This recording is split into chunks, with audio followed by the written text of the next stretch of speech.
Почитувани, пукна балонот на лаги и манипулации на СДС во врска со истрагата за несреќата во Кочани. Сите може да видат дека институциите постапуваат професионално и неселективно. Лаги и манипулации се сите тврдења дека институциите постапуваат по притисок на опозицијата, невешти пиар обиди на СДС да ќари некој политички поен.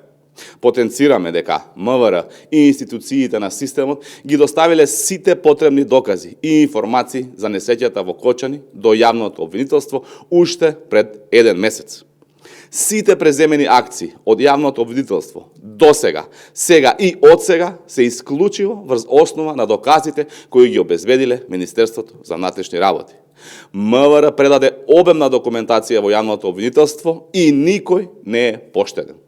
Задача на јавното обвинителство е сега врз основа на обемната документација за случајот, која им е предадена, да ја лоцираат вината и да подигнат обвиненија за секој еден за кој сметаат дека според правната логика е на било кој начин виновен за пожарот и смртта на децата во Кочани.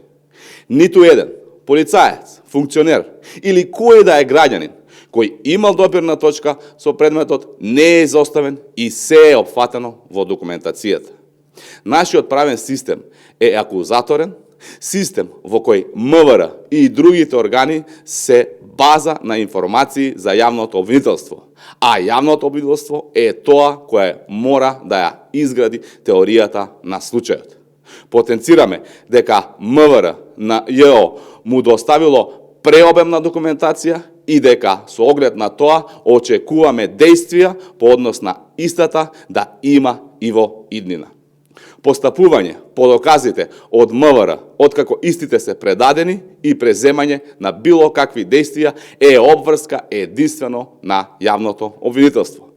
Колку е сериозен обемот на документацијата, покажува и фактот дека во овој случај се опфатени над 60 лица од министри, преку МВР, институциите, бизнисмени, градоначалници, секој еден кој можел да има вина. А сега да прашаме, колку лица беа опфатени во истрагата за модуларната болница? 0. Колку беа во Бесатранс и Ласкарци? 0. Сега, тоа е разликата од МВР сега и од МВР кога СДС беше на власт. Одговорност има за секој, без разлика кој е и од каде е.